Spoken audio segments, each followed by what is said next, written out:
Gen Z Talk bareng kamu. Ngafe, ngonten, ngerjain tugas, produktif gaya baru bersama Real? dan Pi. Hei kamu, pernah nggak niatnya ke kafe buat nugas, tapi yang pertama dibuka malah kamera? Story dulu, baru buka laptop. Tenang, kamu nggak sendirian kok.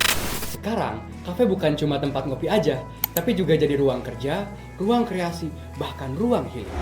Awalnya, kafe adalah tempat santai, ngobrol, atau sekedar nikmatin kopi.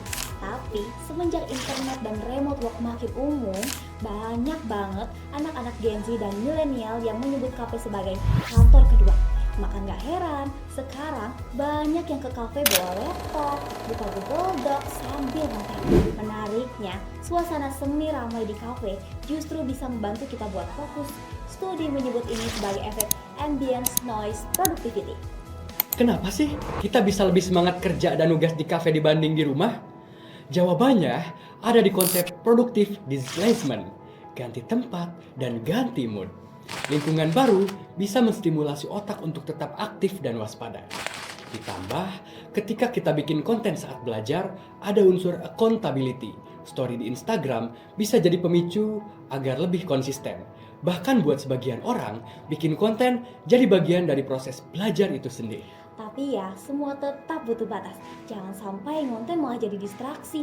Kuncinya ada di niat. Kalau tujuannya jelas, aktivitas ngonten bisa jadi gaya produktif kamu.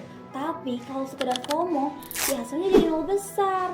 Manfaat lain dari ngafe dan nugas bareng sama orang lain adalah efek sosialnya. Bisa diskusi, bisa kolaborasi, bahkan bisa networking tanpa terasa formal. Dan yang paling penting, gak ngerasa sendiri dalam perjuangan tugas dan deadline. Jadi, apakah ngafe, konten, dan nugas bisa jalan bareng? Jawabannya bisa banget.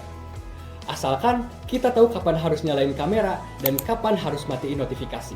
Karena pada akhirnya, produktif itu bukan soal tempat, tapi soal Makasih udah dengerin episode kali ini. Jangan lupa follow podcast ini untuk dapetin inspirasi seputar gaya hidup produktif lainnya. Sampai jumpa di episode selanjutnya. Ngobrol biasa tapi Gak biasa. Enggak, pendaftaran Universitas Majalengka masih dibuka loh. Oh iya, program studi teknik industri. Let's go!